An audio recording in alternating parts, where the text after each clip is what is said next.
A serial rapist strikes in a suburb outside Toronto, Canada. The nature of the beatings, what the victims had endured, clearly told us that we're dealing with a sexually sadistic offender. Years later, a serial killer brutally targets young girls in another Canadian town. It was gruesome. Who could kill a young teenage girl and dismember her body? Fear sweeps across southern Ontario. The bloody trail leads police to a pair of unlikely suspects, a young, beautiful married couple. The idea that these were the bad guys, that they were capable of doing anything so vile, is something that's hard for us to comprehend. She assaulted her sister. It was absolutely mind-boggling. It's the most sensational and probably one of the most sinister cases in Canadian history.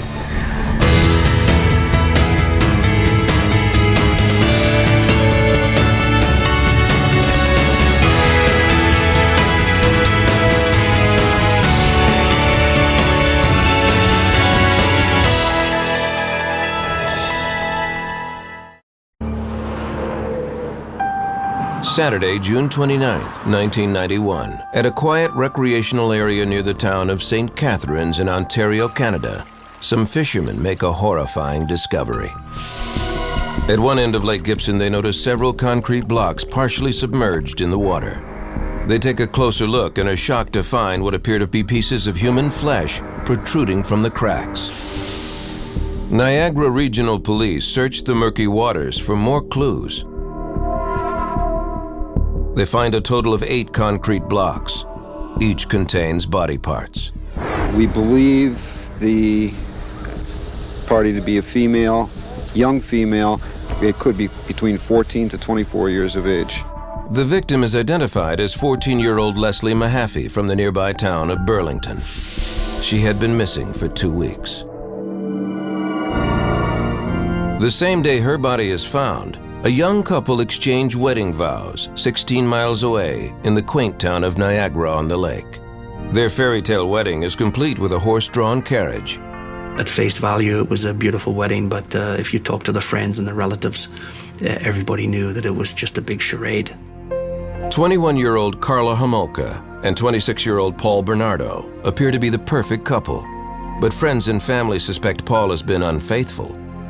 What they don't know is far worse. April 16, 1992. Less than a year after Paul and Karla's wedding, 15-year-old Kristen French goes missing from her hometown of St. Catharines. 2 weeks later, on April 30, 1992, Kristen's parents' worst fears are realized.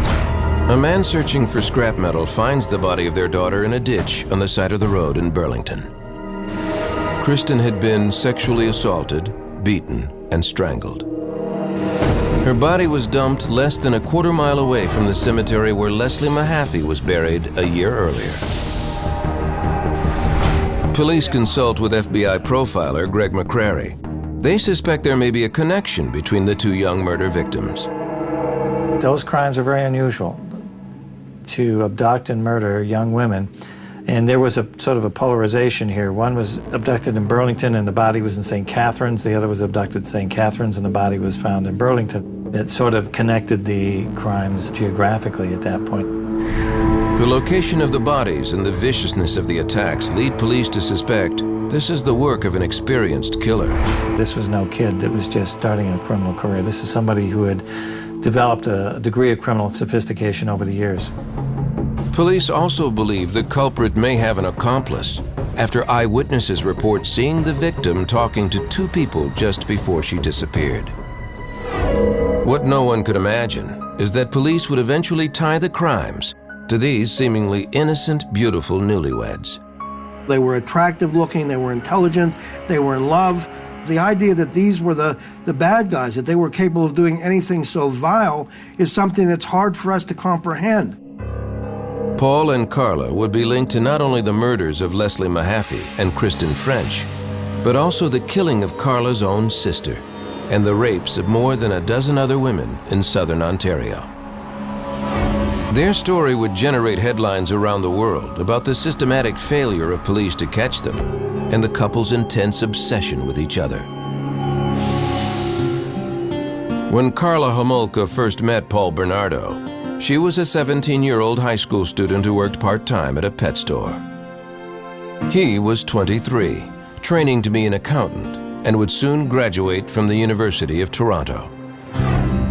October 17, 1987, Karla is attending a pet food convention in the town of Scarborough outside of Toronto. She and a coworker are having a late-night snack in a hotel restaurant when Paul walks in. As soon as Paul Bernardo walked in the door and laid eyes on Karla Homolka, there was, as the friends describe it, there was electricity in the air. It was love at first sight or lust at first sight, whatever you want to call it. Paul stands over 6 feet tall with boyish good looks and captivating charm. Karla is immediately attracted to his handsome appearance and his outgoing personality.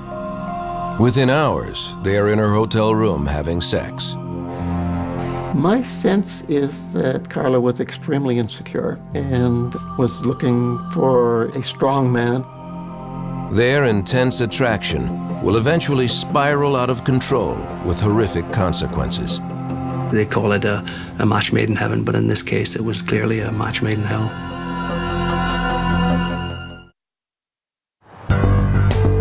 October 1987.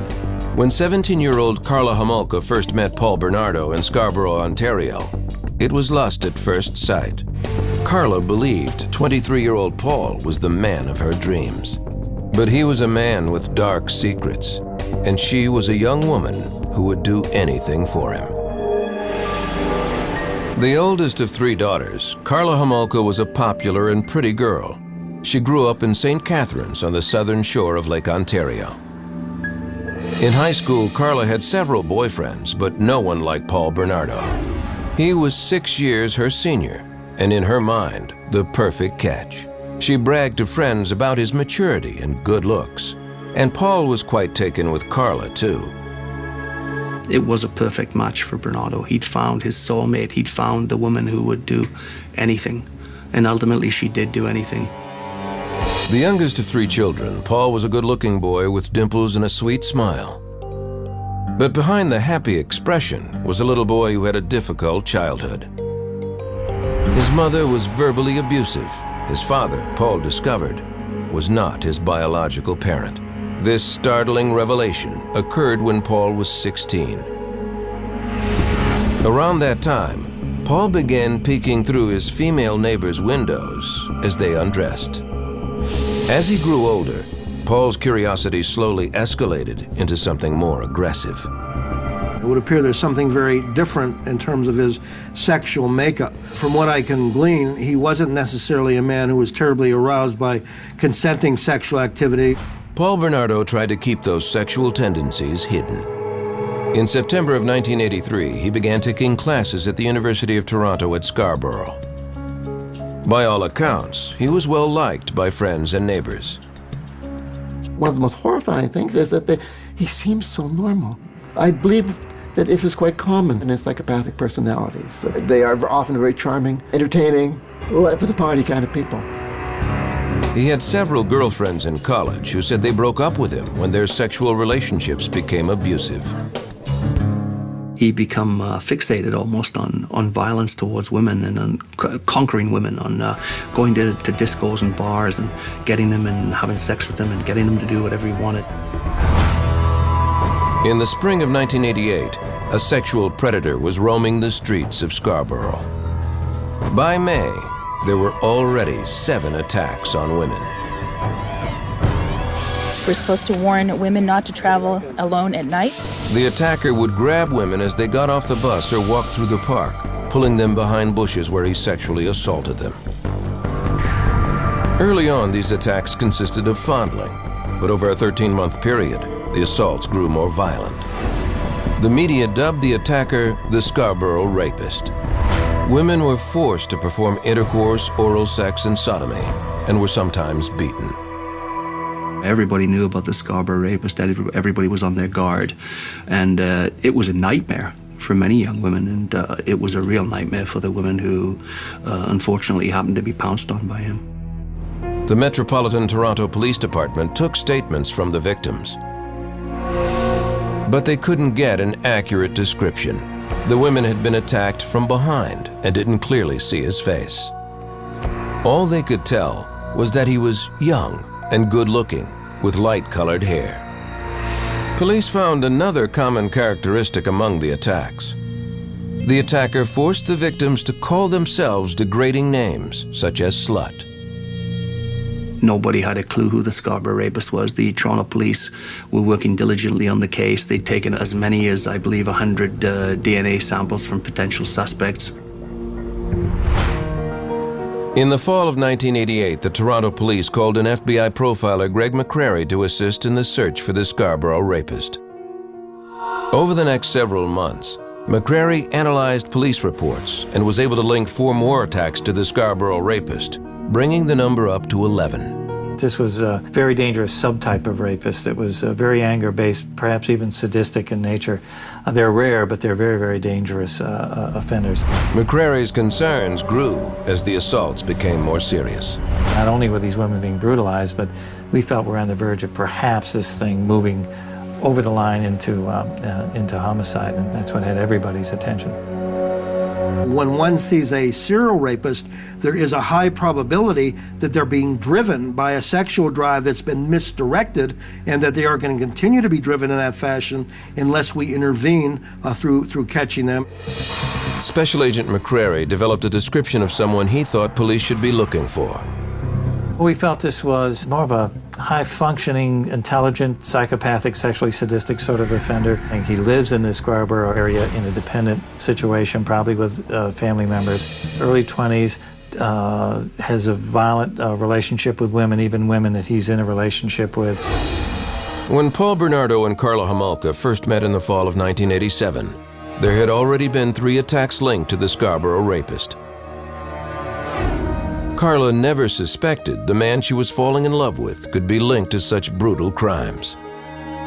At first, Paul Bernardo showered her with flowers, with gifts, and treated her really well. He was a considerate person. He was a considerate lover. He was a nice guy. And she flaunted him something fierce. Paul and Karla's relationship quickly intensified, both physically and emotionally. Over the next year and a half, Paul drove to St. Catharines to visit Karla several times a week, an 80-mile trip. Her family adored him and wasn't concerned with their 6-year age difference. Like 19-year-old Karla, her parents thought Paul was a perfect catch. In the spring of 1989, Karla graduated from high school. By the fall of that year, Karla was telling friends that Paul had been verbally abusing her, but she was always quick to forgive him. That December, Paul and Karla took a romantic trip to Niagara Falls. There, he asked her to marry him. She eagerly accepted. To her parents, he seemed like an excellent choice for a husband. He was good looking. He had ambitions to be a rap singer. He'd been trained as an accountant, had a degree from the University of Toronto. Certainly he had all the credentials to be a dream son-in-law. They set a wedding date for the spring of 1991. May 29, 1990, police released a composite sketch of the Scarborough rapist to the media. The composite sketch came out about the time we were doing the profile. One of the victims got a pretty good look. When the sketch was released, friends of Paul Bernardo were stunned by what they saw. Paul Bernardo's best friends had in fact contacted Toronto police and said, this artist's concept is a ringer for Paul Bernardo.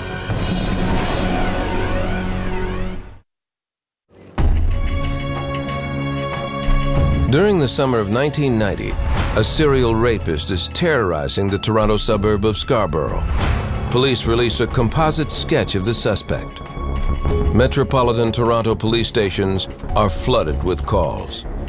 The man accused of more than a dozen sexual assaults in the Scarborough area bears a strong resemblance to Paul Bernardo.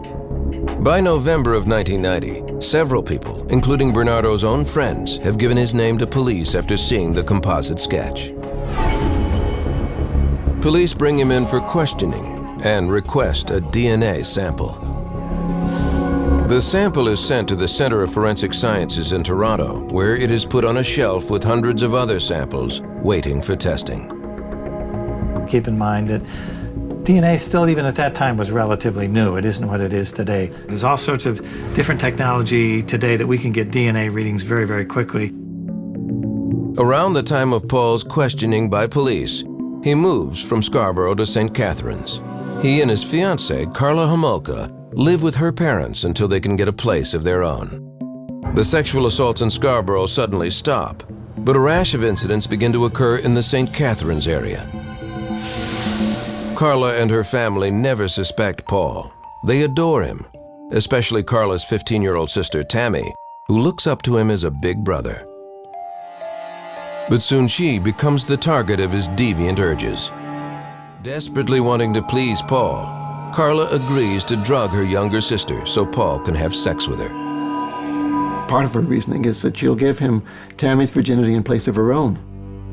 It will be Karla's Christmas present to her fiancé. December 23, 1990. After the rest of the Homolka family goes to bed, Paul and Karla invite Tammy to stay up late and have a few cocktails. What Tammy doesn't know is her drinks are laced with sleeping pills purchased by Karla. She used an animal tranquilizer in order to keep her sedated while the two of them participated in this rape. Karla uses another drug stolen from the veterinary clinic where she works to keep her sister unconscious.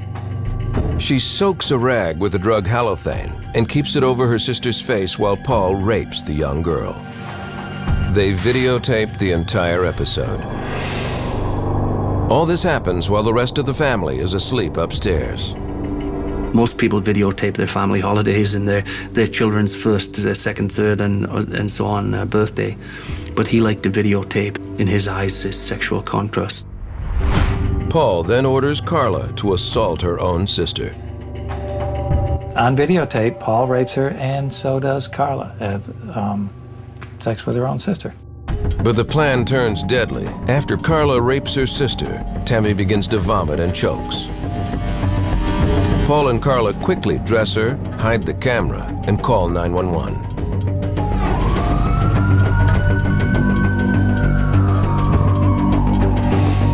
When paramedics arrive, the couple says they had tried to revive Tammy after she passed out from drinking.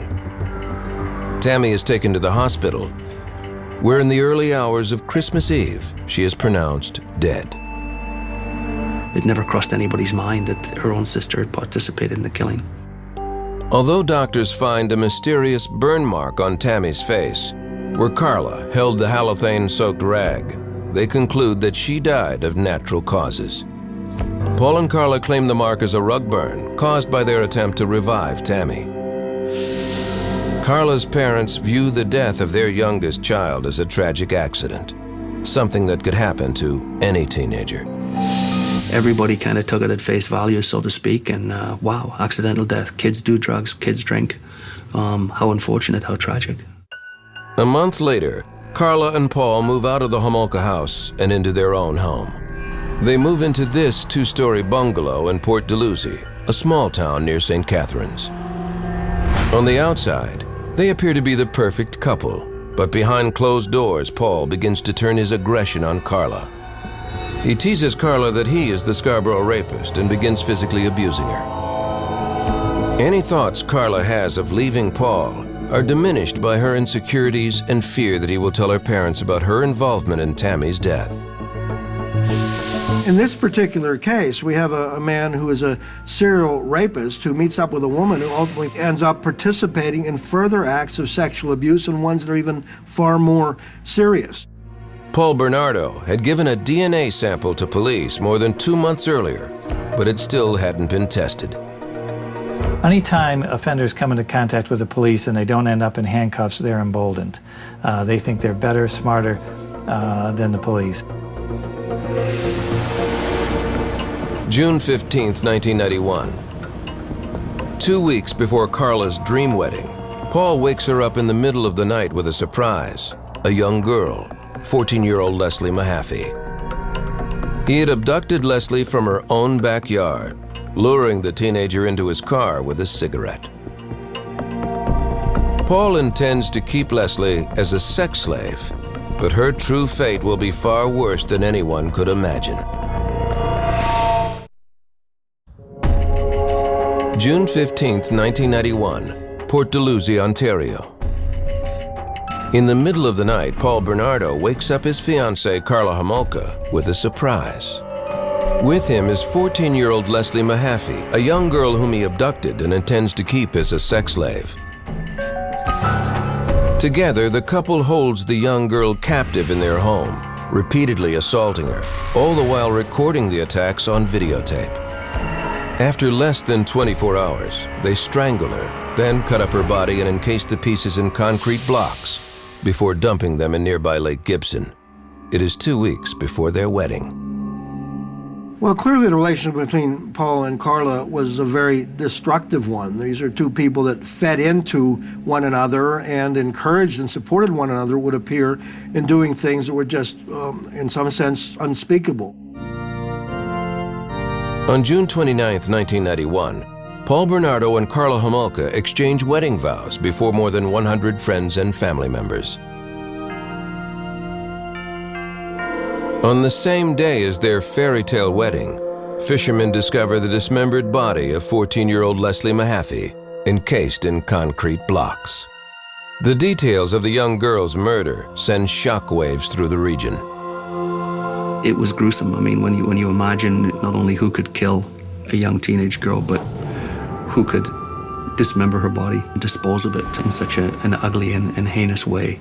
There was this massive veil of fear right across southern Ontario. Over the next year, the Niagara Regional Police attempt to find any clues that will lead them to the killer of the teenager. They call in FBI profiler Greg McCrary to assist with the search. McCrary had been asked to help with the Scarborough rapist case more than 2 years earlier. But he has no reason to think those rapes are connected to the murder of Leslie Mahaffy. Toronto police also don't make the connection to the rash of incidents in St. Catharines, so that information is not brought to McCrary's attention. I wish I had made that connection. I had no idea there were other rapes going on up there at the time either. Had I known that, I don't know, maybe that would have clicked for me. While the Niagara Regional Police look for clues to Leslie's murder, Karla Homolka settles into her role as a wife. But she finds that marriage has not quenched her new husband's thirst for virgins. In fact, Paul's deviant sexual demands escalate. After they were married, Paul demanded that Karla get some of her sister Tammy's best friends around to the house because he wanted to drug them in the same way that they drugged Tammy.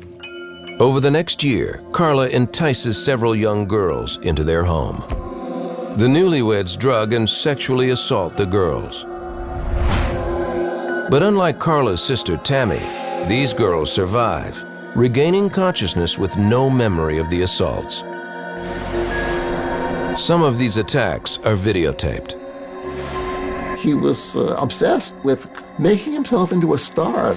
It was very important for him to keep trophies or mementos that would confirm how successful he had been on these occasions. With Karla's knowledge, Paul also continues to stalk women throughout the Niagara region. On April 16, 1992, Paul and Karla take an afternoon drive with the intent of bringing home a new sex slave. They are only a few miles from their own house when the couple spots 15-year-old Kristen French walking home from school. They turn into a church parking lot and wait for the girl to pass by. Karla was sitting in the passenger seat of Paul's Nissan, and she said to Kristen French, "Excuse me, could you help us with directions?" And she had a map out, and poor Kristen had no idea what was about to happen to her. The couple shoves Kristen into the car and drives the short distance back to their Port Dalhousie home. It is not long before Kristen French is reported missing. Local police begin to investigate. We have no doubt from eyewitnesses that Kristen was abducted from that parking lot. Witnesses tell police they saw the girl with two people in the church parking lot. They also report seeing the three drive away in a beige Camaro. In response to public fear about an attacker on the prowl, the Niagara Regional Police put together a team of investigators called the Green Ribbon Task Force. They examine eyewitness accounts about a beige Camaro and reconnect with Special Agent Greg McCrary. It was a big hunt for this beige Camaro. Eyewitnesses were rock solid about seeing this beige Camaro. Police do not know at the time that this is a false lead. Paul Bernardo drives a gold Nissan. It's always a dilemma for law enforcement because we know eyewitness identification. It's been shown time and time again to be faulty. But you've got people witnessing the abduction and describing the car. You've got to go look for that car. The media begin to link the disappearance of Kristen French with that of Leslie Mahaffy 1 year earlier. I'd been a reporter for maybe 15 years at the time, and all of my instinct, all of my experience told me that this was really bad, that this was going to be a major, major story. Kristen's father appears at a press conference, offering hopeful words to his only daughter, should she be watching. We want to know that we are thinking of you and that everything can be done is being done. And we'll get you back real quick. Greg McCrary develops a profile of the suspect. I described him as being a white male in his late 20s, probably with a history of sexually violent crimes, a history of domestic violence. He would beat his domestic partners. Based on eyewitness reports that there were 2 offenders, McCrary hopes that maybe he can get through to one of them. If we can drive a wedge in between them, there's likely to be a falling out, and we would like to very much be able to facilitate that. Paul and Carla keep Kristen French for several days, raping, sodomizing, and beating her. They videotape the assault to add to their collection. Finally, they strangle her.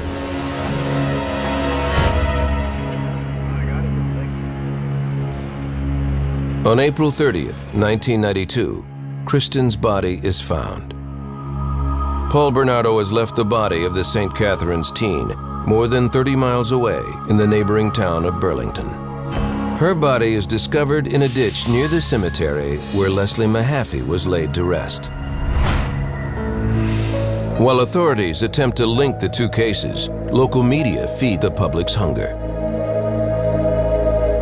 I mean, we covered it extensively, probably more than any other paper, but there was an audience and an appetite for that. As the hunt for a possible serial killer monopolizes the news, Paul and Carla's relationship becomes even more violent.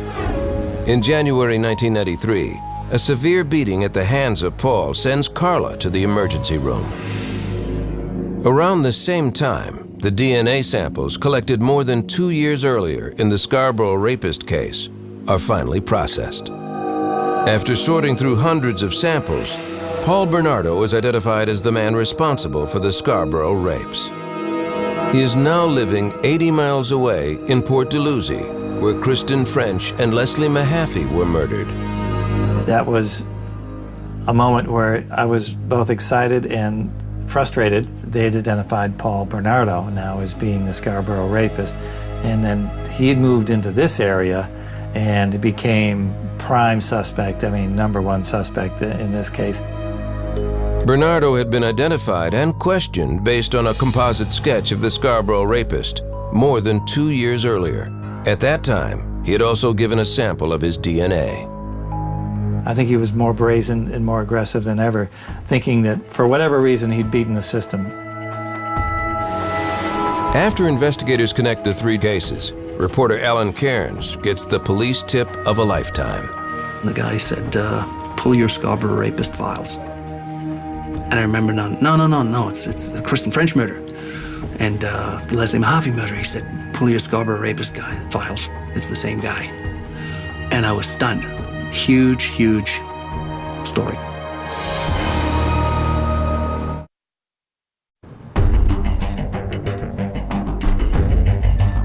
January 1993, Port Dalhousie, Ontario.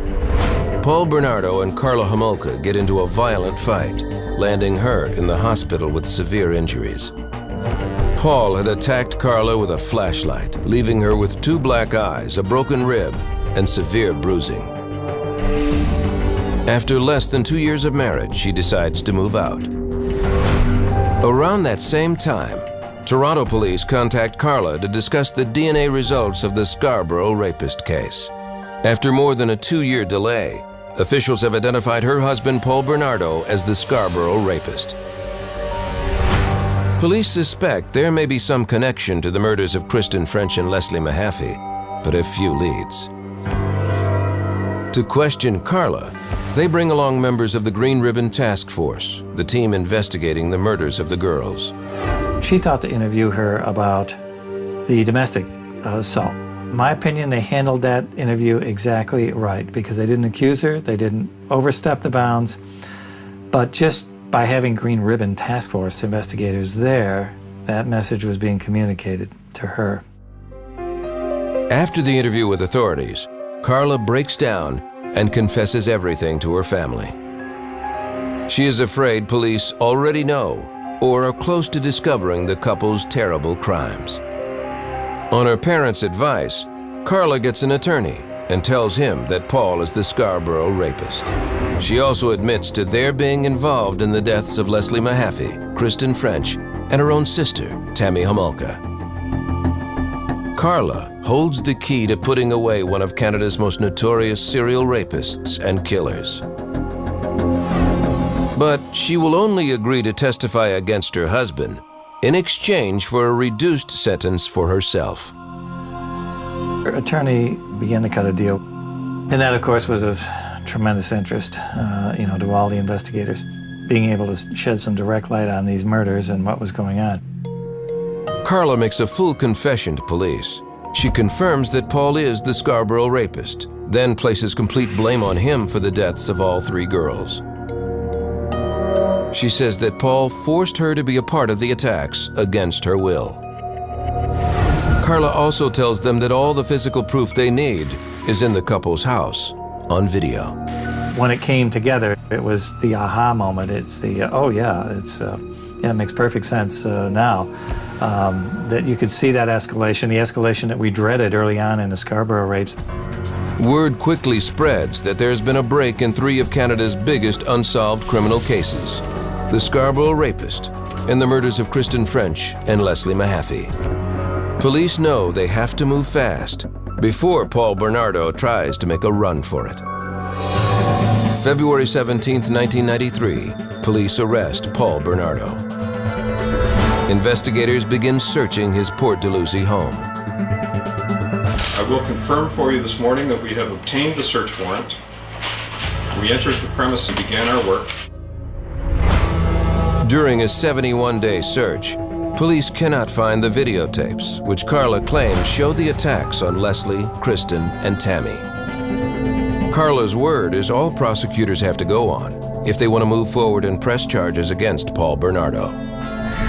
Given her extensive knowledge of the crimes and her willingness to testify, Karla's attorney is able to arrange a plea agreement with prosecutors. They made a deal with Karla Homolka because they had no choice. They did not have direct evidence linking Paul Bernardo to the murder victims. In exchange for her testimony against her husband, Karla receives a reduced sentence for her involvement in the murders. The deal is kept secret from the public. June 28, 1993. Karla appears in court to face the charges against her. Although reporters are allowed in the courtroom, they are only allowed to report on the charges and a sentence. This restriction is uncommon in Canadian courts and frustrates many reporters. The publication ban actually spurred the media to write even more about what they didn't know, to write even more about their unanswered questions, and to stir up public indignation about the public right to know being denied. It suddenly dawned on us how big this case was and how brutal and how awful and how psychologically twisted this case was. In court, Karla's attorney portrays her as an abused wife, forced to participate in her husband's criminal activities. Karla is convicted on manslaughter charges stemming from her involvement in the murders of Kristen French and Leslie Mahaffy. She receives 2 12-year sentences. The terms are to be served concurrently. She had received what everybody thought was described as the deal of the century. What she had participated in, though, was not generally known publicly. The light sentence causes widespread speculation about a secret plea agreement. Since her plea was not allowed to be publicized, it was inferred that it must have been a guilty plea. According to the government, the plea agreement and the full facts of the case are being kept secret to ensure a fair trial for Paul Bernardo. The public is divided about being left in the dark. Hear no justice, see no justice, speak no justice. The law's an ass. All we need to know is that justice is served. We don't need to know what the girls went through. Karla Homolka is sent to Kingston Prison for Women. In August of 1993, while in prison, Karla files for divorce. The next time she will see Paul is in court, testifying against him. It is then that the full shocking details of the couple's crimes will be made public. The interest in this case was not sparked so much by the brutality of the murders. It was essentially fed by disbelief that such an attractive man and such a beautiful young girl could team up and be involved in something so bad. I mean, the Americans coined them Ken and Barbie, and there was something to be said about that. Ken and Barbie's darkest secrets will soon be revealed when the couple's missing videotapes finally surface.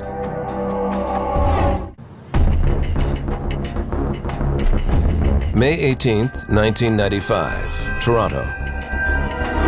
It's day one of Paul Bernardo's trial, one of the most anticipated murder trials in Canadian history. People line up for blocks to try and get a seat inside. Scarborough native Paul Bernardo pleads not guilty to 9 charges in connection with the deaths of Leslie Mahaffy and Kristen French, including kidnapping, unlawful confinement, aggravated sexual assault, and murder. His now ex-wife, Karla Homolka, is already doing time in prison for her participation in the crimes. After agreeing to testify against Paul, Karla is serving a 12-year sentence. Inside the courtroom, the day begins with some powerful new evidence for prosecutors. 6 videotapes found in the couple's home.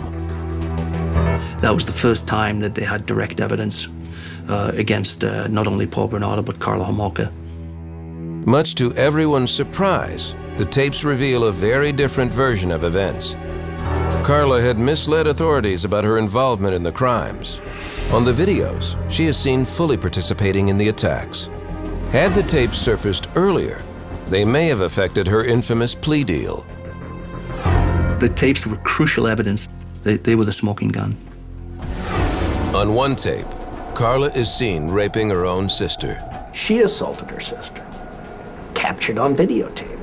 The idea that one sister would offer up a younger sister as some sort of a present without a gun being held to their head seems bizarre in the extreme.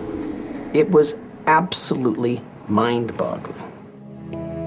In court, the defense maintains that any crimes committed by Bernardo stopped short of murder. We had this sort of history to work on, that all of his sexual assaults, the women had lived. It was only when he was in this very close interaction with Karla that they didn't. Paul Bernardo insisted from right from the beginning, and I'm sure does to this day, that he was not the killer and that Karla was.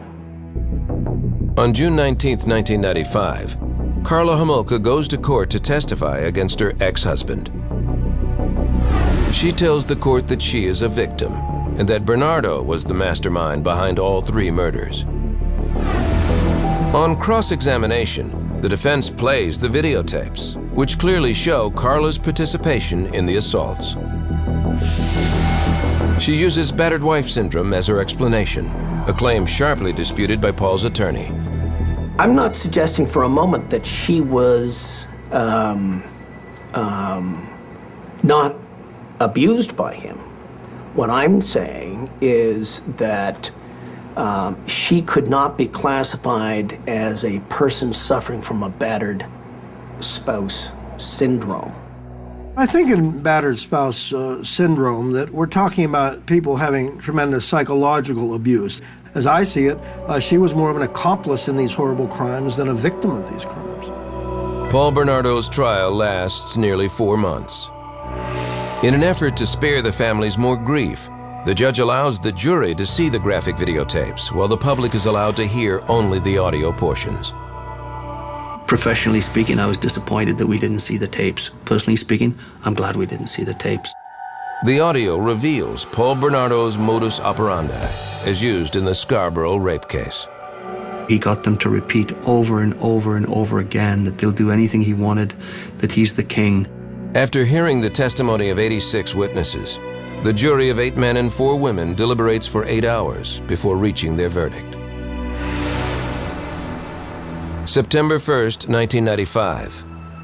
31-year-old Paul Bernardo is found guilty of all 9 charges against him, including 2 counts of first-degree murder for killing 15-year-old Kristen French and 14-year-old Leslie Mahaffy.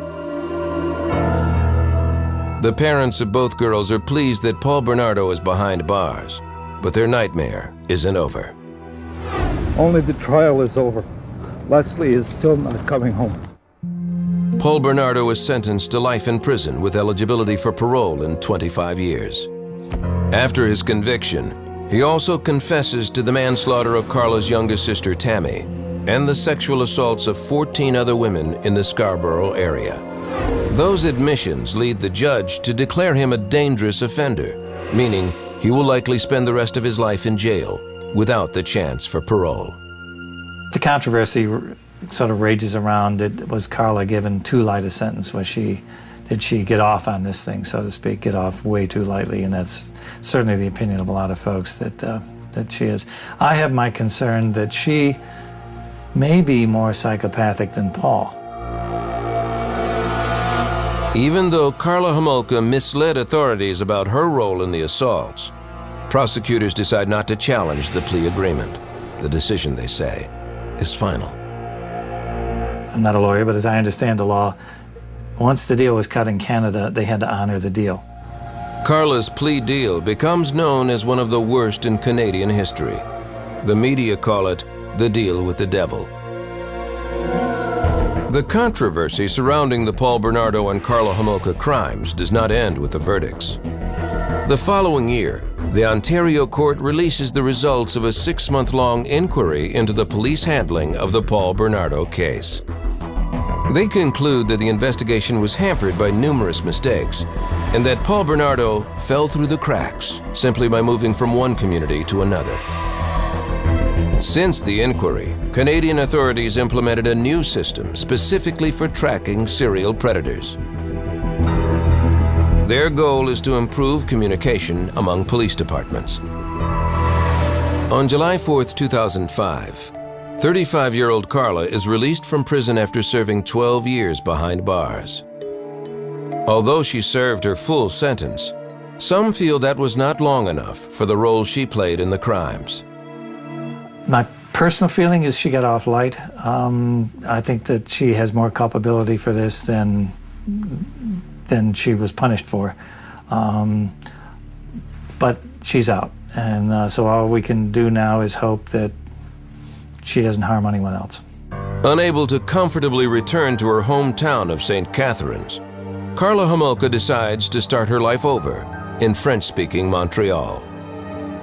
She could come out in Quebec, basically an unknown person, and she could get on with her life and become a normal person, and that's exactly what she's tried to do. Karla says she still has nightmares about the girls and feels remorse for what she did. She should be scrutinized. She shouldn't just be allowed to, ride off into the sunset. In February of 2007, less than 2 years after her release from prison, Karla Homolka gave birth to a baby boy. Karla Homolka has a tough life ahead. How do you deal with what happened there? And how on earth is she going to break it to her child what happened? She's out there in the community, and so we all, not only for her sake, but for all of our sakes, have to hope that she's going to do well. From my perspective, she had served her sentence. It was she's entitled to be released, and she's entitled to go about her life as best she can, and that's the way this system is. Would I want her living next door? No.